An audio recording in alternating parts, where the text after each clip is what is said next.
2nd, 2022 meeting of the Municipal Airport Authority, City of Fargo. First of all, if you're on this via Zoom or on the phone, please make sure you mute your devices while not speaking. That'll help. Also, we're going to introduce people here in the audience today. So we'll start from the end over there. All right, Jeff Klein with Mead Hunt. Justin Anderson, Mead Hunt. Brandon Halverson with Mead and Hunt. John Straisman, Mead Hunt. I'm sorry. Darren Anderson with the Airport Authority. Terry Spain with Fuel Storage. With CNN. Dan Willis, Airport Authority. George Bell, Airport Authority. All right, thank you.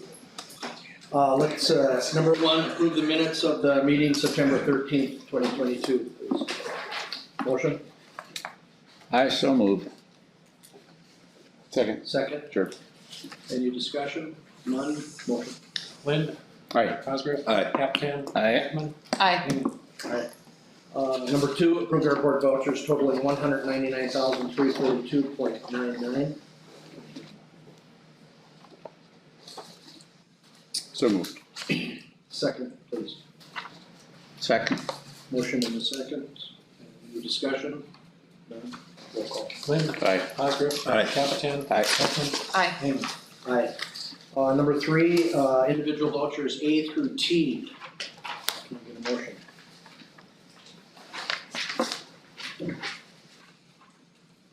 Make a motion to approve the individual vouchers, A through T. Second. Second. Motion in a second. Any discussion? None? Roll call. Lynn. Aye. Cosgrove. Aye. Captan. Aye. Ekman. Aye. Hayman. Aye. Moving on to number four, receive terminal area study financial analysis. Brandon and Justin, you can come up here, or whoever's going to introduce. Yeah, so good morning. It's great to see you all again. So over the past several months, we've been sharing progress of the terminal study, starting with the assessment of the terminal, and then we did forecast, demand passenger forecast, and then we did the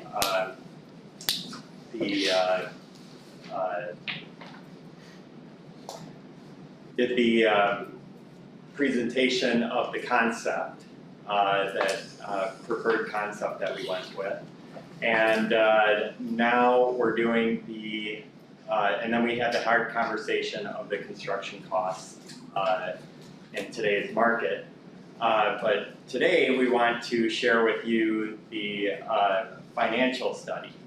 Leibowitz Horton put together a financial implementation plan that is solid, safe, calculated, and they are going to share that with you today. It's also going to provide what we think is a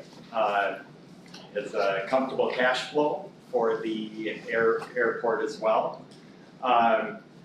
So Monica is with us today. She did a wonderful job putting together numerous iterations of this financial implementation plan, coming up with a solid plan that she'll be presenting today. So Monica? And Steve Horton. I'm gonna let Steve get started. Brandon, if you want to introduce Steve as well. Okay, yeah. Steve Horton is with Leibowitz Horton as well. He'll lead off. All right, thank you, Brandon. We appreciate the opportunity to present our results today.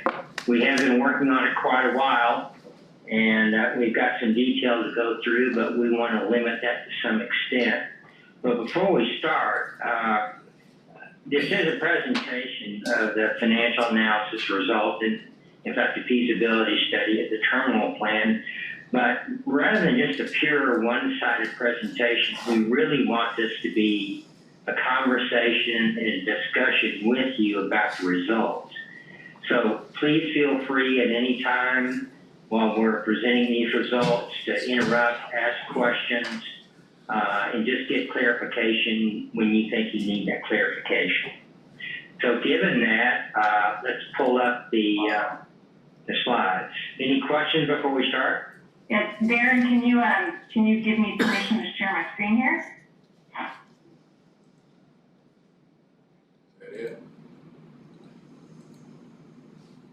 There we go, great.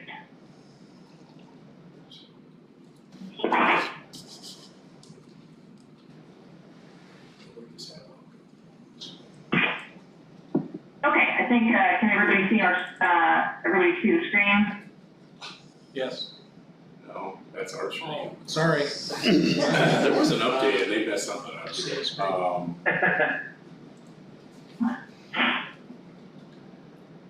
The Zoom program did an update this morning and changed something. Uh-oh. Well, luckily you've got it in your packet too, so you've got that to reference. Steve, I've got it pulled up if you wanna kick off here. Okay. Just bear with us. Hold on. See, I There we don't go. see it. There we go. Okay, do you have control, Monica? I do, yeah. Okay, excellent. So just to start off, hitting some brief points, the objective of the study is really to evaluate the financial feasibility of implementing a terminal expansion. But what's really key about the analysis that we do is we can't look just at the target project, which is expanding the terminal building and the ramp area out in front of the terminal. We have to look at a number of years of the airport's overall capital improvement program, because other items in that capital program use up funding sources, and some of those funding sources and some of those projects have a higher priority than the terminal as far as the FAA is concerned. So that's why we include 10 years worth of projections, not just to look at the terminal, but also other capital projects, and to assess the overall financial feasibility as the terminal expansion is constructed and what happens after construction. So these objectives include matching the funds we have available with what needs to be spent, maintaining prudent year-end cash balances, and making sure that we can adequately pay for debt service. We have no debt service now, and you have it for many years, but this plan anticipates issuing some debt. So in order to accomplish those objectives, our approach included the following.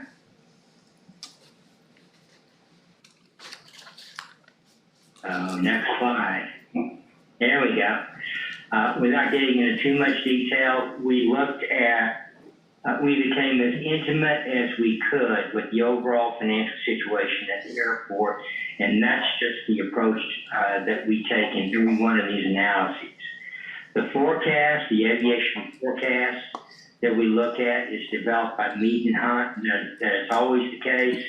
It is reviewed and approved by the FAA at some point, and that is the aviation projection that we are using. We look at preliminary cost estimates. We look at the entire CIP. We match the sources and timing of capital with the costs that we need to cover. We include an analysis of operating revenues and expenses for two reasons. One, because net revenues provide a funding source. And number two, the financial feasibility must include adequate cash reserves, adequate debt service coverage, and adequate safety for unexpected events down the road. Our plan goes out 10 years, as I mentioned before, and at the end of the plan, we have a financial plan summary where we document what our conclusions are and what our recommendations are. At this point, as you noted with the package you got last Friday, there are a lot of detailed schedules that we've included. We don't have any intention of going through those schedules line by line. There's substantial detail that's within the study that's not even in these slides. So we have a substantial amount of detail, but we're going to hit the high points, and Monica's going to take us through that now for the next slide. Perfect, thank you, Steve, and thanks again for letting us join you this morning. So the next slide that I'm going to cover is funding sources for your capital program. And these are funding sources that cover all of your capital program, not just your terminal expansion projects. Most of these are familiar to probably everyone in the room because these are traditional funding sources that the airport would have relied on for many years now to fund its capital program.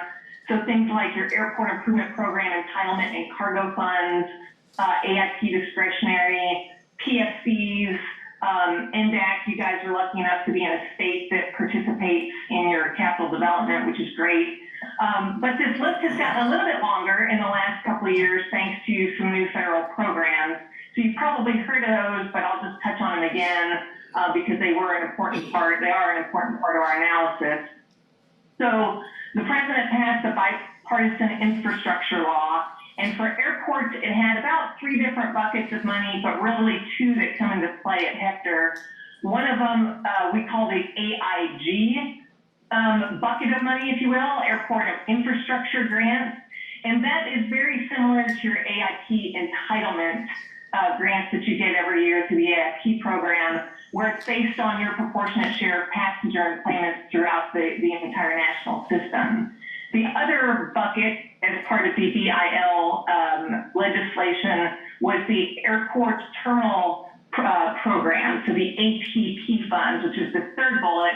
That is a competitive program, very similar to AIP discretionary funding that you're used to in the past.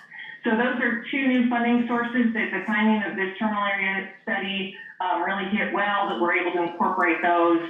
And then the airport does have some CARES money left over from the 2020 CARES award that you got that because you've got other money to pay for operational and maintenance expenses, the airport's able to convert those to development grants to use some of those funds on capital programs or capital projects. So that's another one that has added to the list of various funding sources. And then I'll also point out that this includes debt proceeds that Steve alluded to. We consider those an interim funding source, but they are going to be important for the terminal expansion. They just have to get paid back either through Pfcs or airport net operating funds. And then of course your terminal tax levy and the cash reserves and operating funds you generate from your day-to-day activities. So as Steve mentioned, we have a lot of slides with a lot of numbers on them. I'm going to work a little bit backwards before I kind of glaze everybody over with numbers, because I think this is the slide that is probably most important to you as the board. So this was kind of the result of the funding plan for the terminal expansion itself. Where's the money coming from? In what proportions? I describe it as a big jigsaw puzzle, just based on the size and complexity of terminal projects. It really takes multiple pieces of funding to get to make the project whole. So that's what I want to go through over with you this morning.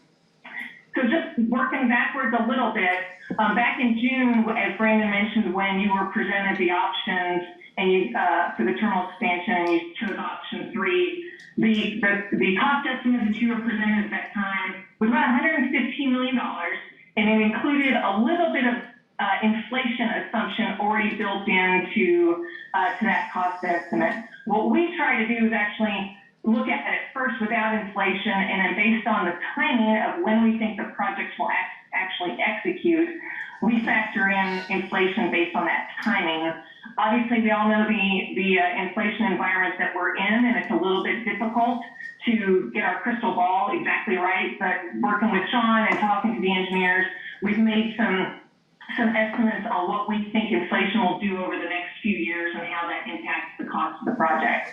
So we actually made a few other little minor adjustments and changes that before inflation lowered the cost of option 3 to about $110.6 million. But then when we added the inflation factor, it brought it up to about, which we'll see here, about a little over $123 million. So that is, that's the target that we're trying to hit, the various funding sources that we need to derive to be able for the airport to be able to fund the project. So starting at the top, we've got your traditional bucket of federal funds. So what we're envisioning is basically 2 years of your traditional AIP passenger and cargo entitlement funds. and 2 years of this new AIG money that was part of the Bipartisan Infrastructure Law. That allotment is for 5 years, so we're assuming 2 years would get dedicated to the terminal project. And that comes to about $15 million. And then we're also assuming about $16 million of traditional AIP discretionary and about $20 million of the Infrastructure Law Terminal Program bucket, which is the one I described as the competitive program. So in total, we're estimating about $50.8 million of federal funding from those three sources. So two things real quick. Why $20 million, Monica? So they did the first round of awards of this new program about about 2 months ago. And what we tried to do was study what the awards were looking like for small hub airports like Hector. So really, the awards we were seeing for a small hub were $8 million, $11 million. I think maybe there was one that was $20 million. So while we certainly would like to ask for more than $20 million, we use that as a little bit of a reality check as to what's a reasonable amount that the airport might be able to expect from that new program. The second thing is you might be saying to me, okay, Monica, $50 million of a $123 million project isn't even half the project, and we're used to the FAA participating in 90% of our airfield projects. And that has to do with a couple of things. One is eligibility related to terminal projects. So not all of the terminal is going to be eligible for federal funding, and so we'll talk about that here in just a minute. And then also, kind of as Steve mentioned, in what our objectives are, is that we have to match both the amount and the timing of the federal funding. So there's really just not enough federal funding available in the window that we're looking for to be able to fund what you'd be used to seeing about 90% of the project. So that's a little bit of history there with what our assumptions are related to the federal funding. Then we move into state funding. So we're assuming about $6 million from the state, which is 5% of the entire cost of the project. We actually initially thought it was going to be less than that, but the engineers had a conversation with your state folks a couple of weeks ago, and they informally, I think, are on board for 5%. So that was very encouraging.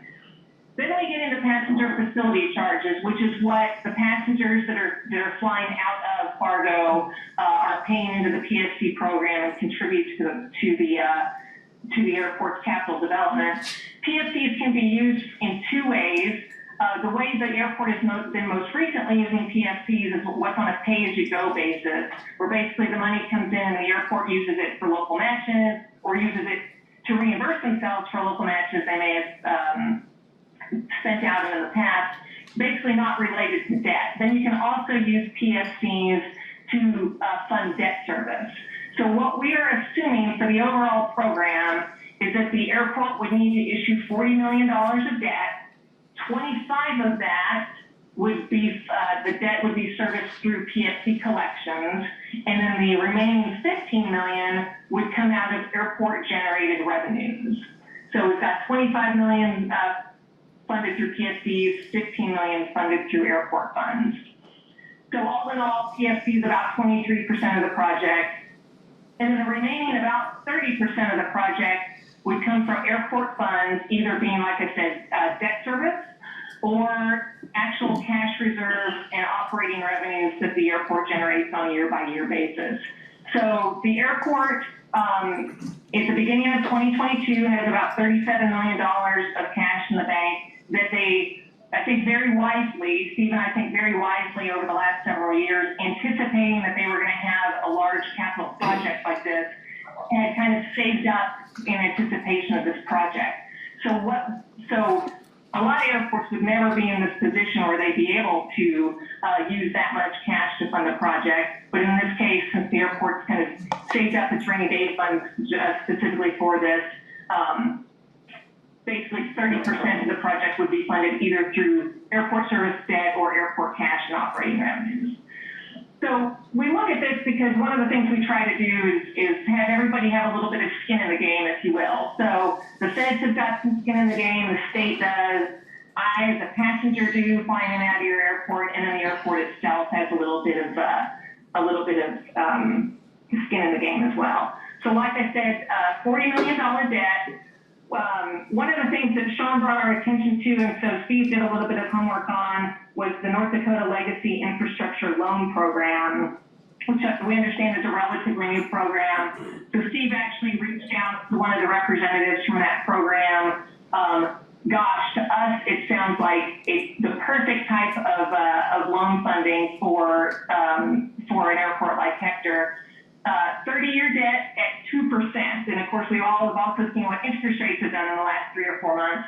So the fact that the airport, Steve had the conversation, it does still appear that the airport will be able to secure debt at 2% in this environment is pretty terrific. So we think that's a very important program for the airport to jump into to help fund this program. So I'm going to stop right there. That was a lot of numbers. Does anybody have any questions about this? And I'll kind of show you how we got to this point. Does the board have questions? Okay. Continue, thank you. You bet. Okay, so I want to talk real quickly about eligibility. So like I said, traditionally with projects y'all would have seen recently, the airport, the FAA would have funded 90% of the project, the state funds 5%, and the airport funds 5%. Terminals are different because different pieces of a terminal project have different eligibility. So what we do is, and this is the first step we do with any terminal area study, is we take the cost estimate and we slice it and dice it into these eligibility buckets. So basically, and I'll give you some examples. So we have areas of the terminal that are AIP and PFC eligible. And in order to be eligible, they have to be public spaces, and they have to be necessary for the movement of passengers and baggage. That's kind of the FAA's focal point. So that's things, and this is great for terminal expansion, and like you guys are planning on doing for hold room space, that covers things like hold rooms, circulation spaces, baggage claim, public restrooms, elevators, escalators, those types of public spaces. On the opposite end of the spectrum are spaces that are not eligible. So they are not public spaces, and or they are revenue producing. So that would pick up spaces such as concession space, airline offices, TSA offices, airport offices, the conference room you're sitting in, those types of spaces. The FAA says we will not participate in funding of any of those spaces. And then there's kind of this one slim category in between, where there are some exceptions to PFC eligibility that goes beyond AIP eligibility, and for terminal projects that primarily relates to the movement of baggage. So the FAA realized that, outbound baggage areas and areas kind of behind your baggage claim, while those are not public spaces, so they're not eligible for AIP funding, they are very necessary to the movement of passengers' baggage. So those are kind of a unique category that are eligible for PFC funding, but not AIP funding. So big picture, at the end of the day, between AIP and PFC eligibility, you have about 86% of the project is eligible, and about 14% of the project is ineligible. So why is that important? So the first reason it's important is that when the airport starts having conversations with the FAA about those grant funds that I talked to you about, one of the first questions the FAA is going to ask is all of the money you're asking for, do you have enough eligible spaces that it's going to require that much money? And in your case, you actually have more than enough for the money that you would be asking for. So that's an important reason that we do this analysis. Another reason, similarly, is when Sean and the team put together a new passenger facility charge application to help fund this through debt service and other means, they will also have to demonstrate that for their PFC application. So that's another reason that this exercise is important, that we demonstrate both for AIP and PFC purposes that the airport's not asking for more money than it is eligible to collect from those sources. Okay. So that's really the meat of the terminal. The next couple of slides we want to point out just relates to the overall CIP.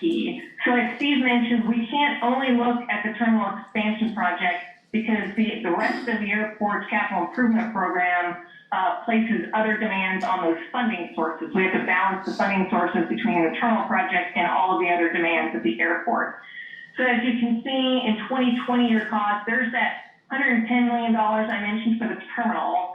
And then in addition to the terminal project, inside that 10-year window, the airport has an additional $145 million of projects in its capital improvement program. So really the terminal is less than half of your entire capital improvement program in this 10-year window. So that covers things like some of the big things. You've got some pretty significant runway expansion and rehabilitation projects in the pipe, some GA aprons, and some cargo apron work are kind of the big ones. But this just kind of gives you an idea of $145 million spread out over about the next 10-year planning period. And again, based on our inflation factors, you can see here, this is the $123 million we talked about related to the terminal, and it's about $175 million of escalated costs related to non-terminal projects. And then the next slide just shows how those other projects also eat up some of those funding sources. So again, escalated $175 million of costs. You can see we anticipate about $132 million of that coming from those various federal grant programs. A little bit of Pfcs to continue to use Pfcs to match to do the local match of some of your grants like you've historically done.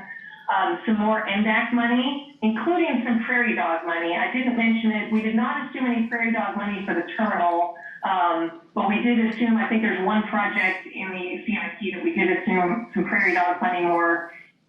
And I certainly know Sean's keeping his eye on that. So if that prairie dog bucket for the airport fills up, he'll identify projects that might be candidates for prairie dog money. And then, as I said, there are some projects that will also place additional demands on the airport's cash and then at operating revenues.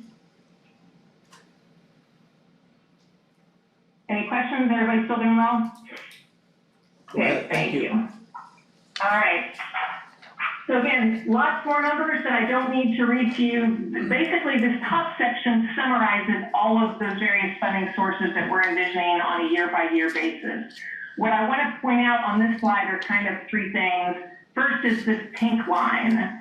So as Steve mentioned, the way, as we go through these various iterations, the ways that we know and where we reach a comfort level that a plan is financially reasonable kind of relates to the pink line and these two purple lines. So the pink line represents the projected year-end cash balance year by year as we go through this 10-year program. So as I mentioned, we started 2022 with $37 million of cash in the bank. So what happens to that $37 million as we start burning through some of this money? So you can see, particularly in the 2023 to 2025 and 2026 timeframe, that cash balance starts dropping significantly because we're using that cash, as I mentioned, to fund the terminal expansion project. So it does dip, and then it slowly starts growing again as the airport kind of finishes some of the big projects and starts rebuilding its cash reserves. So when we look at cash, I mean, obviously the first thing we have to do is that number positive? And Steve says all the time, normally on that very first iteration, and I think it was in Hector, that number comes out to be a negative number. So we know clearly that's not a feasible program.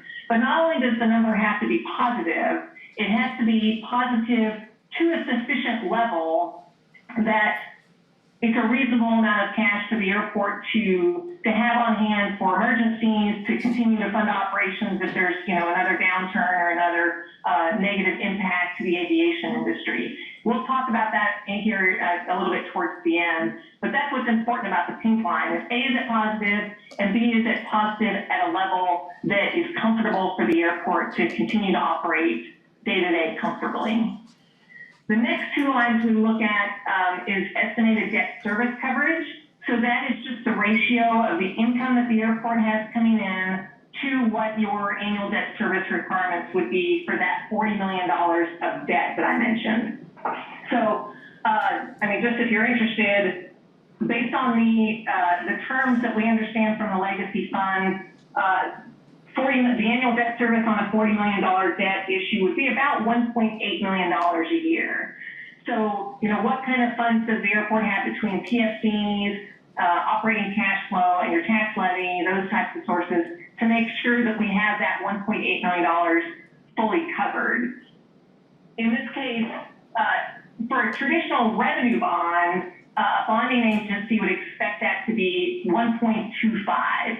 So if your annual debt service is, $1 million a year, they would expect you to have $1,250,000 of income to be able to cover that. It's a little bit of a protection. We, as consultants, recommend it never be below 1.5. Just if we're conservative and we like to be fiscally responsible. In Fargo's case, the debt service coverage based on those sources that you have far exceeds that. So that tells us that the airport has more than sufficient revenues coming in to cover that annual debt service obligation. So again, that's an important number. And then the last one is estimated days cash on hand. Again, that relates to the cash, which we'll talk about. At the end. That kind of varies airport by airport, municipality to municipality as to how much cash they think an airport ought to have in its reserve fund. So all of those statistics on that line tell us as financial consultants that the plan we put together is a financially reasonable plan. And then the last slide, almost the last slide with a lot of numbers. The reason I want to point out this slide, just if you're interested, is also, as Steve mentioned, a lot of our analysis hinges on the employment forecast that the planners developed at the very start of your terminal area study. So just if you're interested, that's kind of what these first couple of lines are. They looked at it about in an every 5-year increment. So basically, they said by 2031, you'd be about 615,000 annual employments that passengers getting on aircraft. So based on what you did in 2021, what is the rate of growth that gets you to that? And so that's what this depicts. Basically, what this shows is somewhere around, I believe it's the 2025 time frame, Hector will have recovered back to its pre-COVID employment levels, and then at that point, hopefully, we'll resume the growth that it was on before the pandemic hit. So obviously, there may be a few bumps in the road here in the near term. Sean has explained it, and we've seen it across the country where non-hubs and small hubs are getting are bearing more of the brunt of pilot shortages and airline capacity cuts due to those pilot shortages. So there may be some bumps and downs here, kind of in the near term. But again, this is what we're assuming the projections look going forward that factor into our analysis, because those numbers drive things like your AIT entitlement grants, your PFC collections, that type of thing. This slide also just shows kind of at the top the amount of operating cash flow that's expected to be generated just from your day-to-day operations that, as Steve mentioned, is a funding source for your capital program. What's the? Okay, and then the last slide I'm sorry. 1 second, we have a question from one of the board members. Yeah, if you can just go back to that slide. I'm just curious about the non-operating revenue jump from, about Yeah. 4 million, then it goes back down. What is that? This jump is the use of the last use of some of your COVID relief funding. So that's CARES money, ARPA money, and CRISA money. So there were 3 different buckets of COVID relief funding. And let me just look at my other sheet of paper that you don't see. Of this $5 million bump that you're seeing here in 2023, about 4.5 of that is assumed to be some of those 3 buckets of COVID relief. There's a little more that we anticipated would get used up in 2024, and in 2025 going forward, the only thing represented in non-operating revenues is interest income on your savings. Okay, thank you. Welcome. So the last thing that we do as part of our analysis is we run just a few statistics comparing Hector's operating revenues and operating expenses per enplaned passenger to that of the small hub industry average. So just for perspective, as I'm sure everybody knows, the FAA classifies airports in 4 different categories of hub size: large hub, medium hub, small hub, and then non-hub. So small hub airports, which is the category that Hector falls in, are airports that have passenger enplanements that range for 2021 somewhere between 327,000 and 1.6 million passengers. So that's a pretty big range. And obviously you guys fall a little bit on the lower end of the small hub category. So I still figure a small hub, but just keeping that in reference. So the top section, what we do is we compare Hector's operating and plane passengers to that small hub average. So you can see that currently it's about $17 per passenger compared to about $29 to $30 for the small hub average. Post-pandemic, again, still around that 17 number. For both categories, they kind of stay the same. And as recovery continues and those employment numbers go up, these numbers kind of fall a little bit. So you also fall to 16 and 29. What that tells us as consultants is A, you're a small hub, but B, that, and we've just observed it from what we've studied, as Steve said, getting familiar with financials, is that you guys run a very efficient airport operations just based on staffing size and what we observe. From our perspective, it looks like Hector is run exceptionally efficiently. So on the revenue side, we kind of do the same analysis. So Hector's operating revenues per plane passenger is about $20 versus the small hub average of $34. And then as you can see, by the end of the 10-year planning period, that number grows for Hector. What I like to look at is what is the difference between these two numbers. So for the small hub average, the difference between its operating revenues per passenger and its operating expenses per passenger is about $5. So basically they're clearing $5 per passenger, and that remains, from this 10-year period, that remains pretty flat at $5. Right now, Hector's is at $3, but then post-pandemic, it grows to rate at $5, so right there with your peers, and then actually we've got it growing a little bit higher to $7 by the end of the planning period. So again, when you compare the difference between the two, I feel like I'm comfortable that you're right there with your small hub peers. And then the last statistic that we look at is airline cost per plane passenger. 1 second, we have so right another, now, 1 second, another question from the board. Go ahead, John. you bet. When we look at operating revenues per passengers, what's the sensitivity there kind of on the margin? Is, for example, Hector's at $22.50. If we approach the small hub average on the operating revenues, what's that look like on an annual gross basis?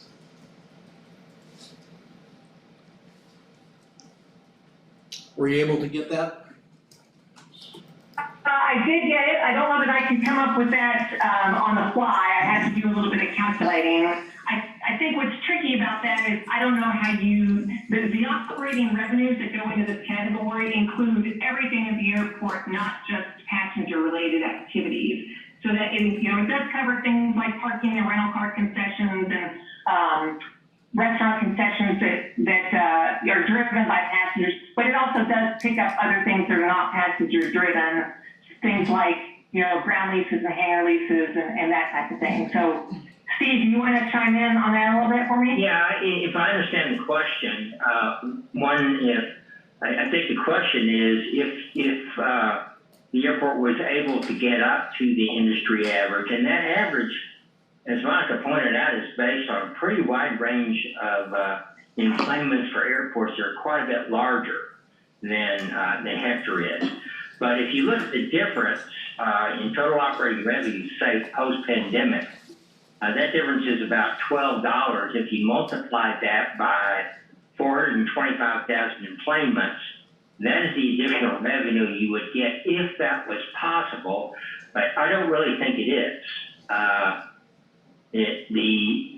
One of the reasons that you have lower total revenues for plane passenger is because you're on the lower end of that small hub range. And you also make it a policy to try to be as attractive as you can to your airline partners. In doing that, you've attracted some low-cost carriers, and I think you want to attract some more. So those are the reasons. You generated sufficient cash for a small hub airport. You just increased parking revenue, so that number will go up. It is reflected in the 2250.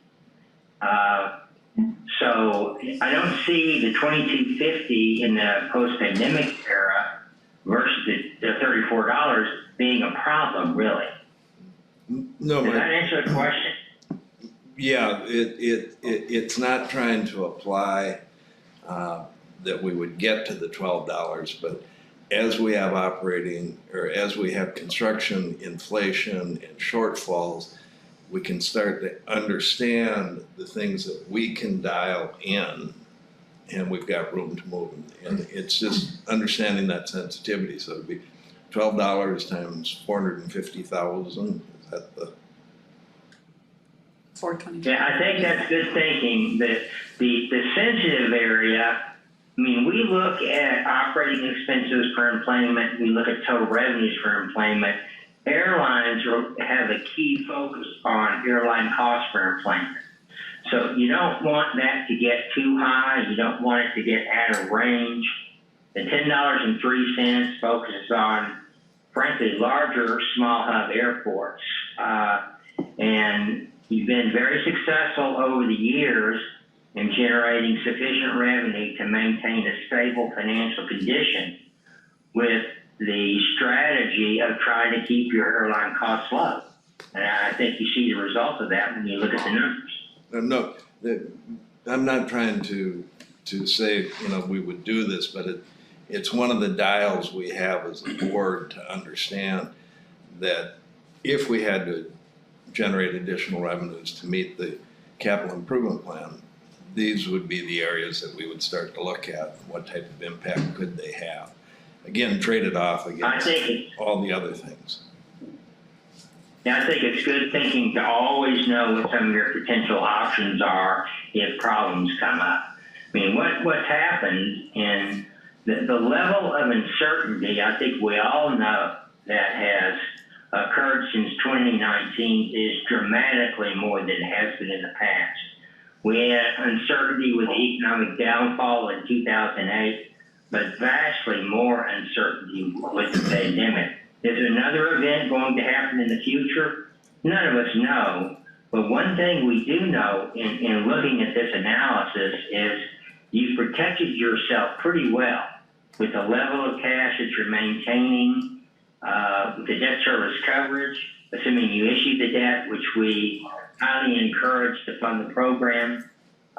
You're very well positioned to handle the feasibility of this project. This is Sean, Steve, I'd be curious to know what the total operating revenue per plane passenger is for like the bottom 25% or the bottom 50% of the small hub group. I think we would track more closely with that than being compared to airports that are almost 3 times larger than what we are. So I think, I don't know that we'll ever get to the 3391, but I think if we look at revenue opportunities, we need to stay within that 50%, the bottom 50% of those just based on our employment ability is probably a more accurate way of looking at it. One thing you could do is you could, the financial reports 127, I hate to get to a technical term, but the FAA provides those numbers by airport. If you took Hector and the next 10 larger airports and the next 10 smaller airports in terms of enplanements, when you do that, you'll go into the non-hubs also, the larger non-hubs, and calculate those averages. I think you'll get to the point that you were pointing at. You might even go only 5 enplanements larger or 5 enplanements smaller. That's an exercise that would be actually pretty easy to do. And if you want to calculate that versus the wide range of all small hubs, that would be a way that you could, I'm sure that number 3421 or 34 to 33 in that range, I think that number would come down. Yeah. So there's no question our concessionaires are gonna generate more revenue once the expansion is done, because we'll have more space for food and beverage, we'll have more space for gift shop. And of course, as employments grow, car rental revenue is gonna grow, and there will be proportionate increases in parking revenue as well, whether or not we increase rates, but just overall increase in parking. So, I mean, the trajectory is gonna continue to increase.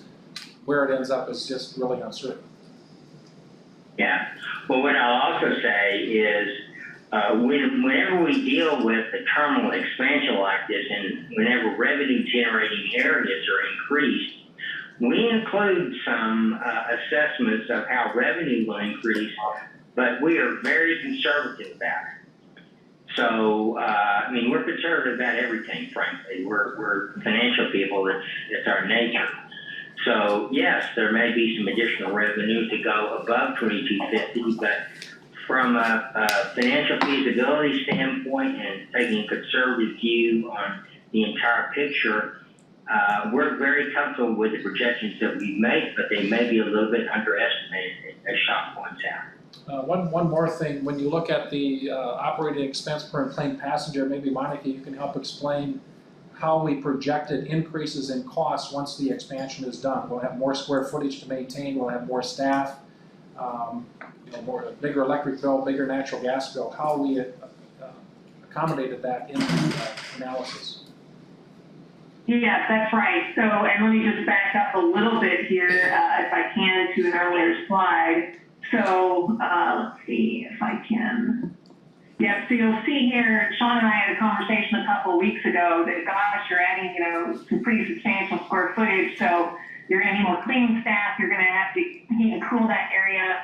So Sean and I kind of had a quick exercise to go down the general ledger and identifying those expense categories that are gonna have some higher expenses with the expanded facility. So you can see here from 2025 to 2026, which is, we anticipate your terminal will be opening somewhere around early 2026. We actually bumped up expenses close to $300,000 for those specific things, like, additional staff for cleaning, additional insurance. So you'll see, speaking of kind of unusual bumps, the growth up to this point is really inflation driven. Then we take a little bit of a bump, a higher bump in this 1 year to account for additional expenses related to the expansion, and then we pick back up with inflation again.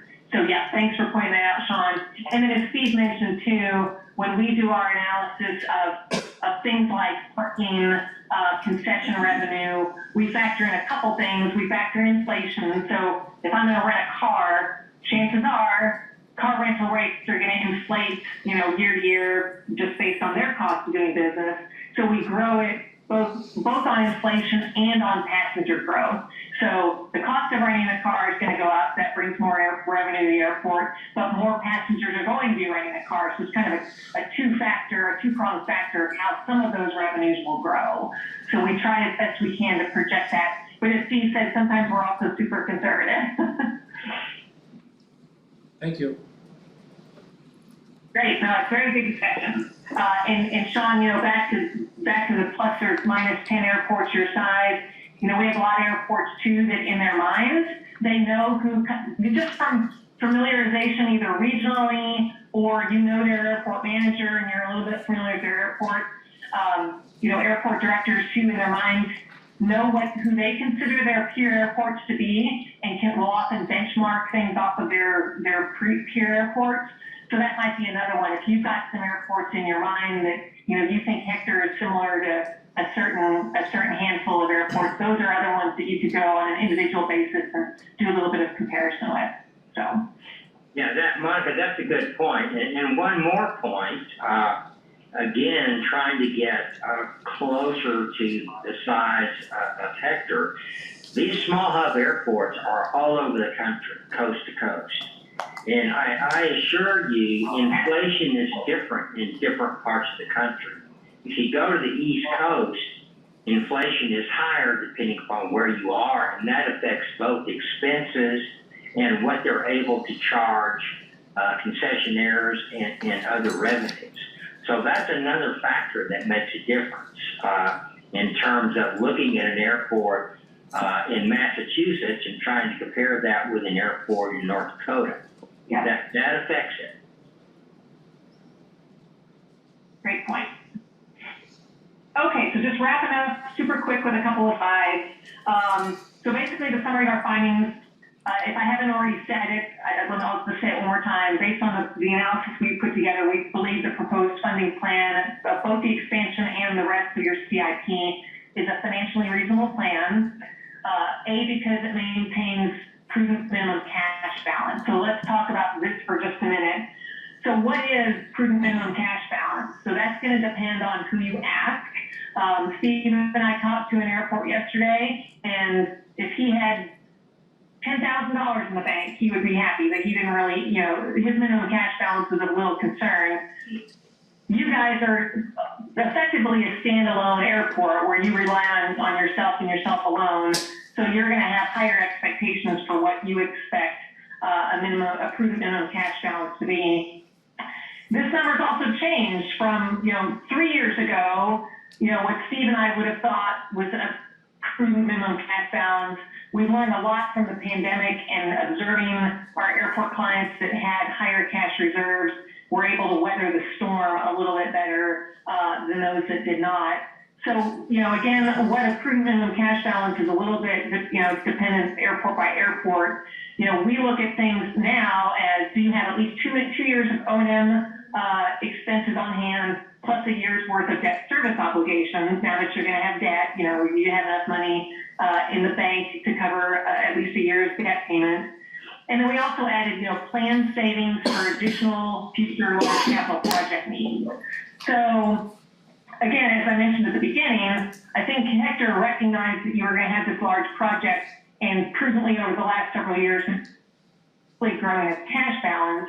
So if you have other large capital projects that are kind of on this 10-year horizon, it makes sense for the airport to kind of repeat that process of saving up those reserves for a project, a large project that may be looming on the horizon. Another reason I just point out is one of the major assumptions, which I'll talk about here in just a second, relies on those two large discretionary grants from the FAA coming into place for the terminal expansion project.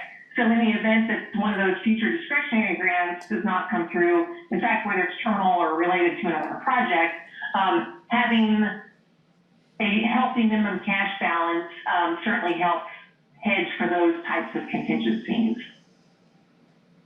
So again, cash balance tells us that the plan is financially reasonable, debt service coverage that we talked about, and then this plan allows for the continuation of the other airport's other development projects and initiatives, like some of the large apron and runway projects that you have. So all that said, our observation is that based on the operating statistics, that the airport runs in a very cost-efficient and is in a very sound financial condition. Micah, let's make a couple more comments about the third item under maintain prudent cash balance.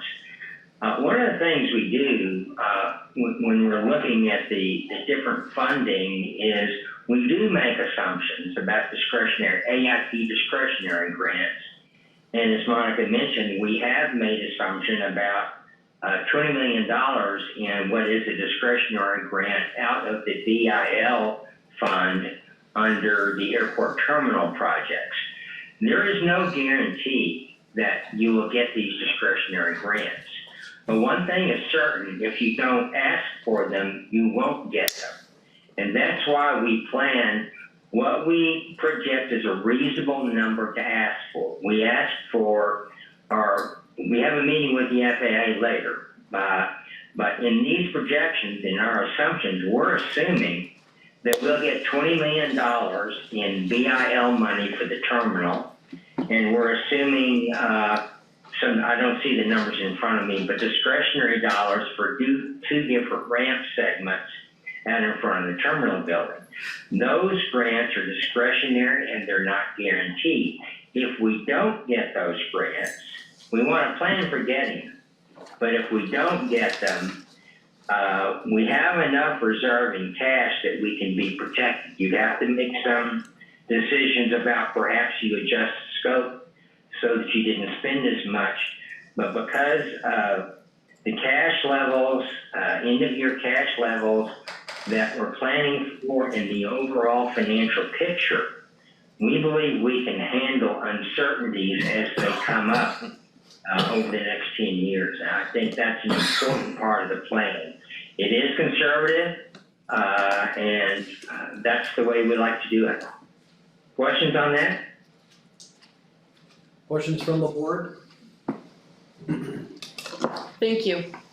No questions. Yeah, I think what Steve just hit was kind of our last slide, which is our summary of assumptions. So again, we've got, as Steve said, there are lots of projections based on assumptions. So we just want to full disclosure what those assumptions are. So that's what that very first one that Steve was hitting.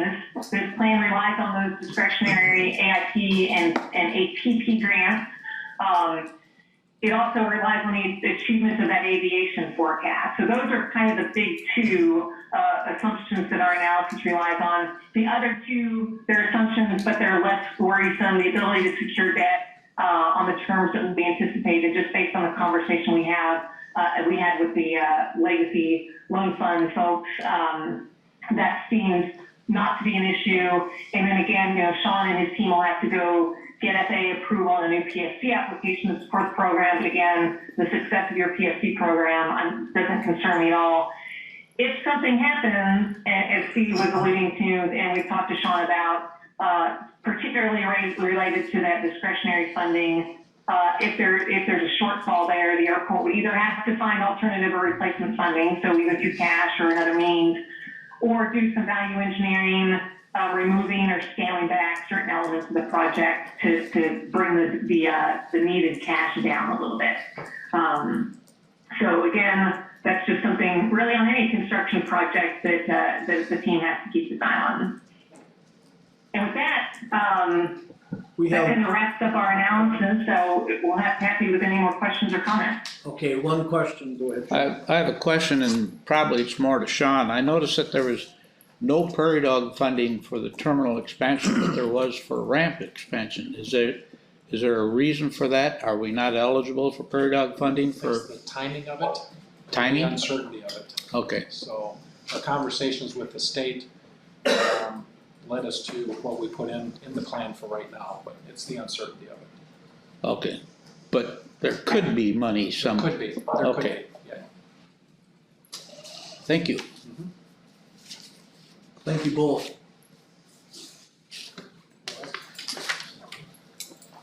Anything else we can help with or answer?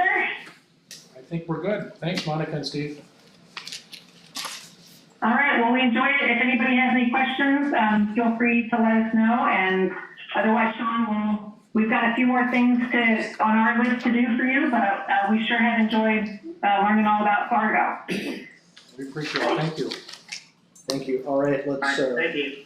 move on to number 5, receive response and RFQ for architectural engineering services. We advertised for architectural engineering services related to the proposed passenger terminal expansion project. We had one response to that, and that was from Mead and Hunt with the team that they had put together, and TL Stroh and Higher Engineering and others. So I would recommend that you would award the project to Mead and Hunt. Can we get a motion, please? I'll offer a motion to approve Mead and Hunt. I will second. We have a motion and second. Any discussion, comments? None? Roll call. Lind. Aye. Cosgrove. Aye. Capitan. Aye. Heckman. Aye. Aye. Good luck, gentlemen. Thank you. Moving on, number We 6. look forward to it.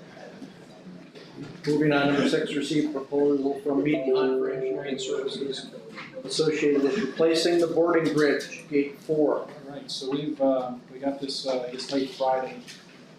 This is a project that we've been talking about for, I don't know, a year and a half or 2 years to replace the bridge at gate 4. We have some opportunities now through a consultant that Mead and Hunt is working with.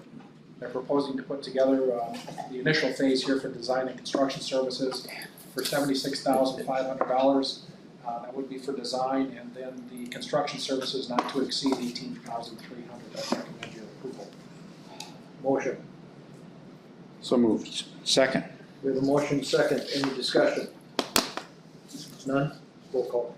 Lynn? Aye. Cosgrove? Aye. Capitan? Aye. Heckman? Aye. Aye. Moving on, number 7, receive communication from Joel Cap, engineering or airfield lighting. Very preliminary, I included an email that Andrew Holman, our airfield, airside operations supervisor, received from Joel Cath, who's been involved in electrical engineering here at the airport for as long as I've been here and longer. But we do have some issues with some of the regulators in our electric vault, which is the small brick building just south of the terminal. Sorry, just south of the control tower, over by the East Economy lot. He's provided his summary of his findings there, and then the eligibility of replacing those regulators and right-sizing those regulators going forward. This isn't a project that we probably would do in the next 12 to 18 months, but it is a project that I'd like to include on possibly the expansion of the west terminal apron for the east terminal expansion.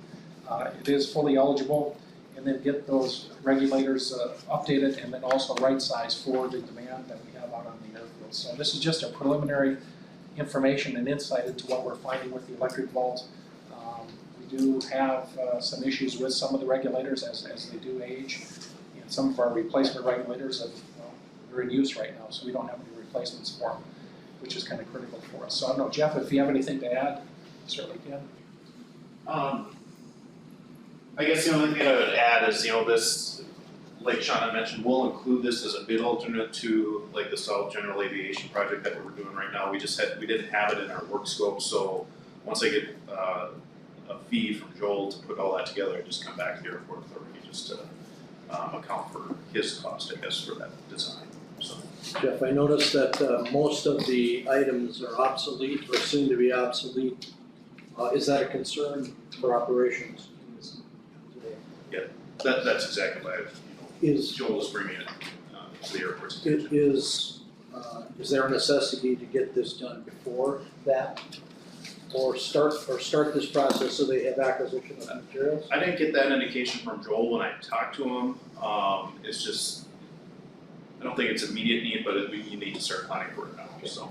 Because, if we think forward, the South J will be bid in the spring, and there's probably, a fair amount of lead time on those pieces of equipment, so, installation, could be, fall of 2023, so a year from now. Thank you. Thank you. That's information, correct. All right. Moving on to number 8, approve agreement with Gatekeeper Systems, airfield inspection. So you have in your packet a proposal we received from App 139. I'm going to look to Derek to kind of maybe give you the overview of this. It's really automating the inspection. And by the way, we just had our FAA Part 139 inspection last Thursday. Folks from the FAA were here and did the entire airfield from, I think, sun up until way past sundown, doing the nighttime inspection as well. But Darren, do you want to explain what exactly this does for us? Yeah, and maybe Chief Bush can chime in too. We've been actually looking at an electronic type of record keeping for, I think we've been dealing with this group for about 9 years now. They never really had anything that quite worked for how we do things. And everything we do, like for inspection stuff, is on a piece of paper. Thing is, it's worked great for us.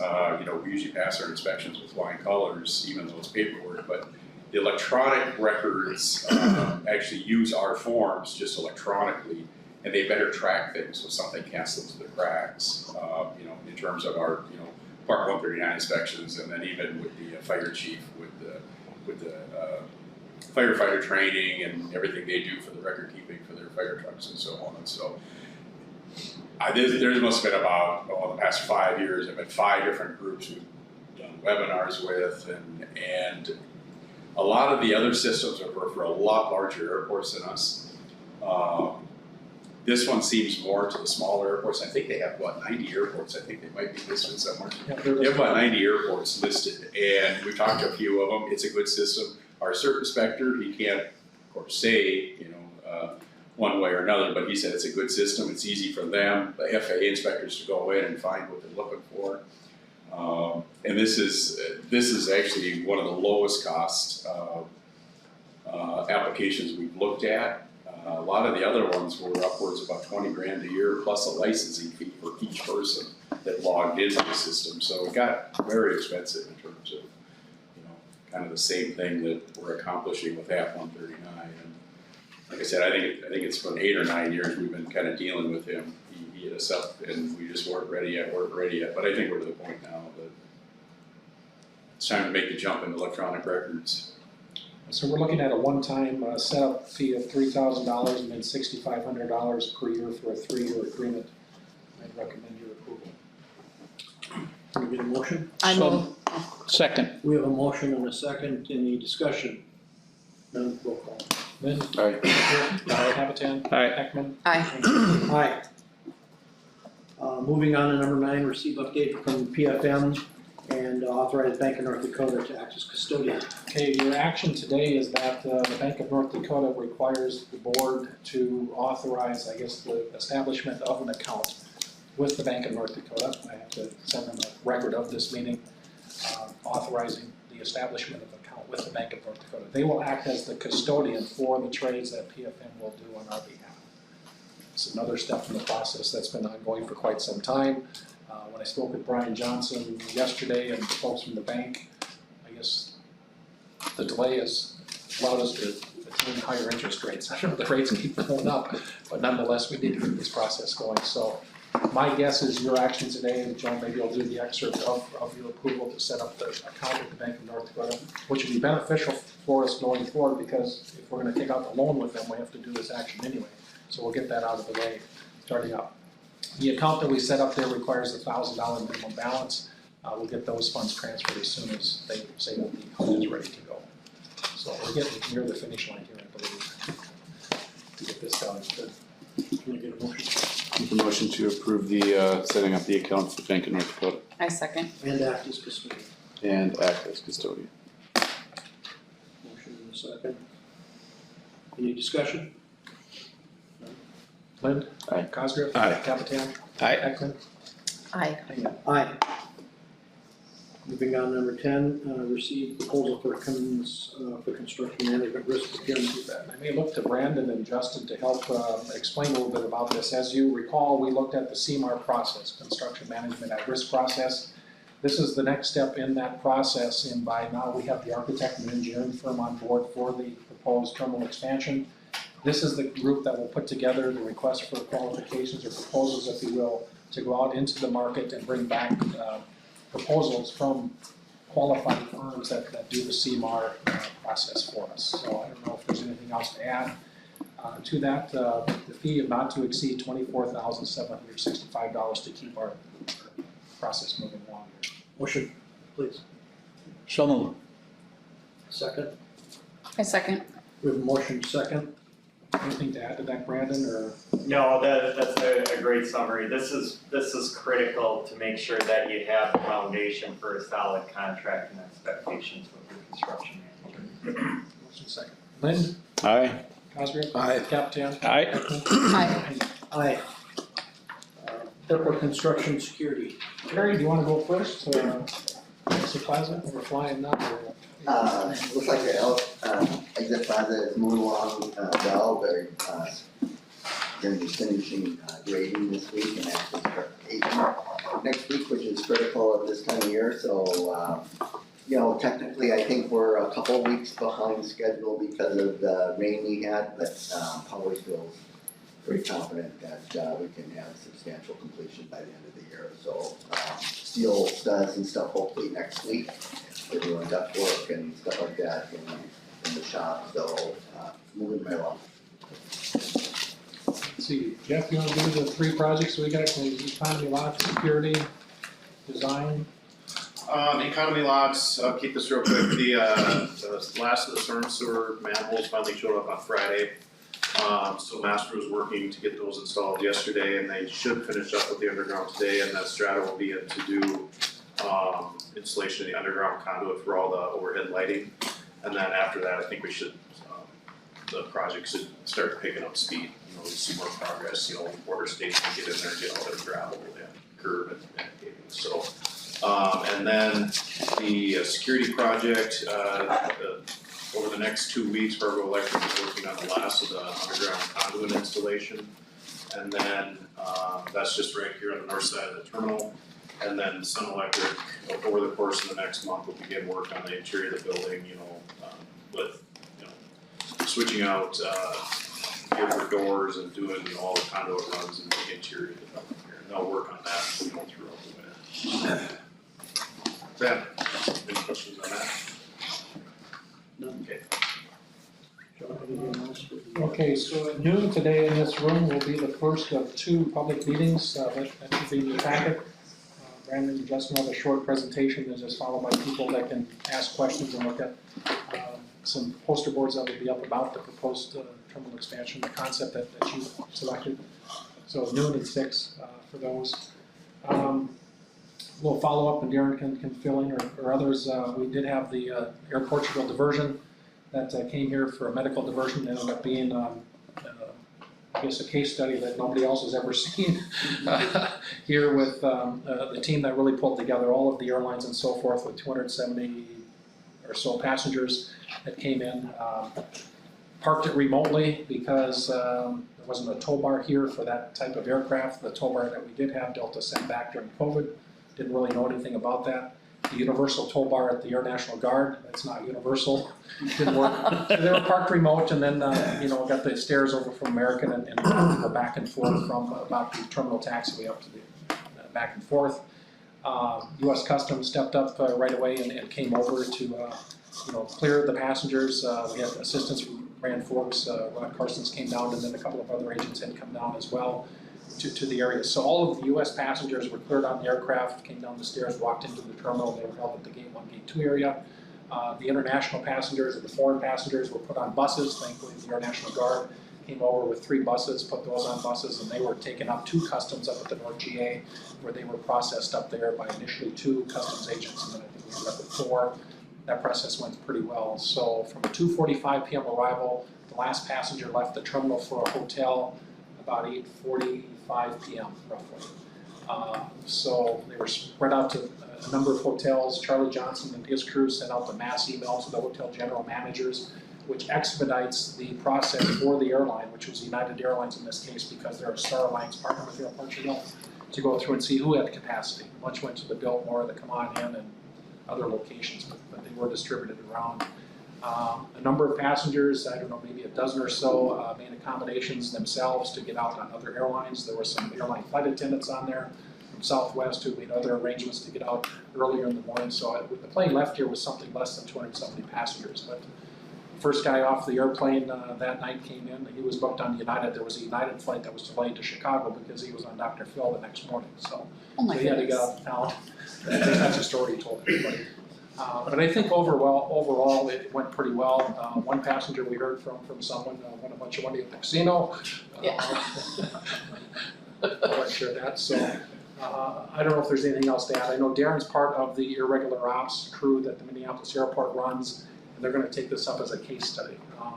It went as well as one could expect for something like that to happen. I think it went extremely well. We are in the process of confirming who's going to bring the tow bar in, whether it's Delta or United. Because what a lot of people don't understand, and this has gone on for decades, is Fargo is designated as a primary alternate for a number of international carriers. The first officer on this flight said Fargo is a primary alternate on this flight every day. When Air Portugal flies over to LA or to San Francisco in this case, we're always noted as a primary alternate. One, because of runway length, because of customs, 24/7 tower, and then our aircraft rescue and firefighting capabilities. So whether or not it's Etihad flying over, American Airlines has all of the equipment here for a 787 version, whether it's to Dallas or Chicago, we are in that situation here. So this happens to be one of the situations whereby that plan was enacted. They were almost to Rapid City when they turned around and came back with these passengers. So Sean, question. Terminal completed, we have a segregating capability to segregate international flights. That would have worked just fine. Correct. And we've done this before. We've had some Air Canada flights that have been converted in here for fuel stops or whatever it might be, and then they reboard. But some were, I guess, domestic originated, others have been international. But overall, it's worked out. Do you have anything else to add there? Well, had it not been, they needed an aircraft specific mechanic on hand, we would have had that airplane back in the air again. because we had fuel on board, the crew was timing out, we were watching the clock, and what happened was, because that was a brand new airplane, to do an engine start, they had to have an Airbus A330-900neo qualified mechanic on the aircraft to do an engine start, which I never heard before, but it's like, I don't know, airworthiness directive issue or something like that, where, and we didn't have one here, so that's what delayed it. I mean, Jensen was here, I mean, all the airlines stepped up, I mean, we had tons of people here, which actually was great. I mean, when, incident happens 8 to 5 Monday through Friday, you're stumbling over each other, but that's a good problem to have versus, if it's 10 o'clock on a Saturday night, which we've had those before, but not like this, so it was part of the delay getting the mechanic here, doing the engine start, the plane took off fine, so. Praise the Lord, the Rolls-Royce engine. So are we gonna, did I hear you say that we're gonna get a tow bar that's gonna stay here for those? Well, yeah, Delta and Cases. United are working on it. We're not really allowed to get into the ground service equipment stuff because of liability. So if it's our tow bar and they use it, something happens, well, AIG, the insurance agency. So one of the two airlines are gonna, Now, with that being said, there's 100 different airplanes. Right. They Wow. literally all use different tow bars, so, Yeah, I mean, this happened once, yeah, well, and, like I our said, gate one is actually marked, Delta marked gate one for that airplane, and they had a tow bar here forward, but anyway. took it for whatever reason. So we'll look up on Delta trying to get that tow bar back here for us, so. But that's all I've got. Does an emergency landing like that what kind of revenue does that generate for the airport? Whatever the landing fee is at 85 cents per thousand, so do $300 for the landing fee. And we don't share in the PFC because it wasn't technically an originating flight, but the food and beverage, the restaurant did really well. Hotels, 270. one hotel was about 20 grand, so, we had that all up. Doyle Cab did extremely well, so, yeah, it all worked out. So thanks to the Guard and the others, I know there were some people from the Guard that were on, I see Lieutenant Colonel. And they stepped up with buses pretty quick. That's it. Meeting adjourned.